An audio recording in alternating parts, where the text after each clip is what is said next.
Lamplight presents Secrets of the Sewing Bee by Kate Thompson, narrated by Anne Dover.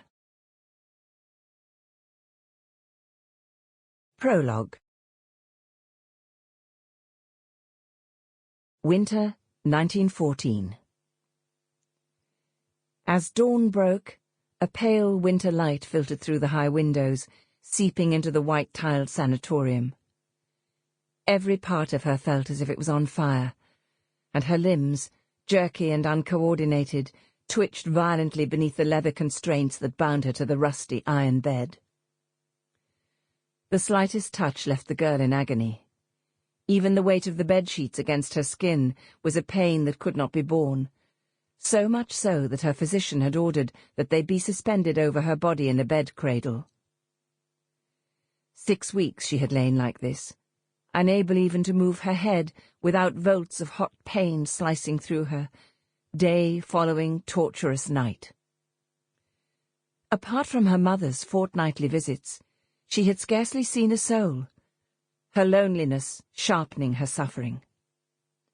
Soaked in sweat at the height of her fever, she'd even begun to hallucinate, sworn she had seen the mythical blind beggar of Bethnal Green, cap in hand, pleading at the end of her bed. The door swung open, and the nurse entered to perform her morning treatment, clutching a white enamel dish in her hand. The patient followed the nurse with her eyes, her pupils dilating in horror as she realized it wasn't the usual lady on duty.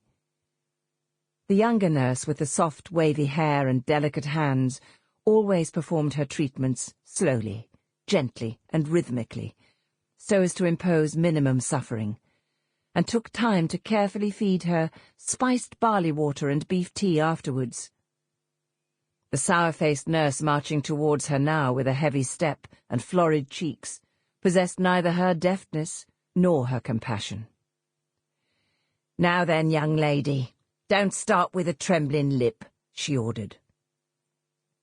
With that, she cast aside the bed cradle, pulled out a brush, and began to paint her limbs roughly with oil of wintergreen. The pain was exquisite, every touch like being brushed with shards of glass, and the girl wept hot tears of pain and fear. "Well, whatever did you expect?" the nurse admonished briskly when she'd finished. "It's the very nature of the beast. Licks the joints and bites the heart." The girl closed her eyes. When she opened them again, the nurse was gone. She didn't need her bitter sermonizing.